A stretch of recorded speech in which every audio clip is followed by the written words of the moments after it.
So ayan mga katropa, nakakulog talaga tayo kasi sobrang init. Alam niyo naman ang kulay natin, hiram lang natin.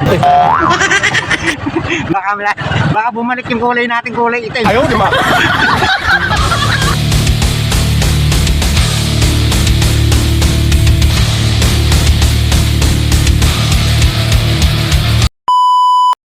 What's up mga katropa? Ayan, alamin nyo kung ano ang pinagkakabalahan ko ngayon. So samahan nyo ako mga katropa. Punta tayo ng bypass.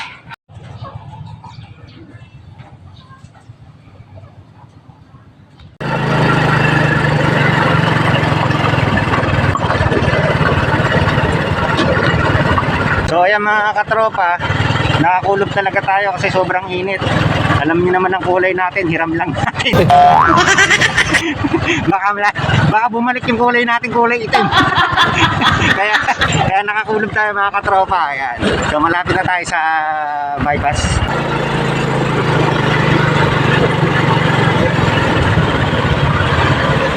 So ito mga katropa yung pwesto nila. Ayan, pwesto na X. Ayaw, di ba?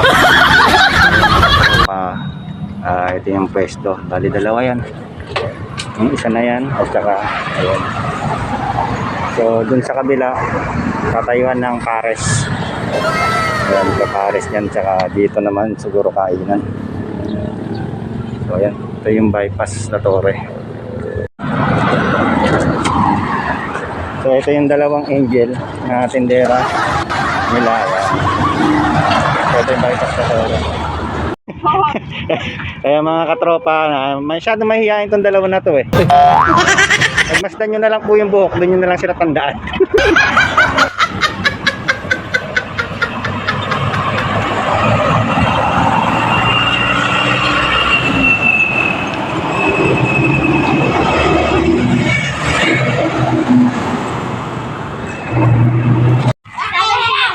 So yan mga katropa, kailan nyo.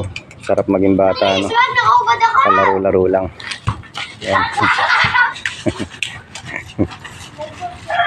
Ito sila, ganyan-ganyan lang. Pero yan, enjoy nila yung pagkabata kasi pagtanda nila, ala na. Puro trabaho na. Saan ba galing? Bantog. Bantog? Ano yung binili mo? Tinapay na yan? Meron dyan sa katapat natin, ha? Bakit? Bakit? Hindi masyad. Hindi masyad. Ayaw, di ba? Natikman nyo na ba?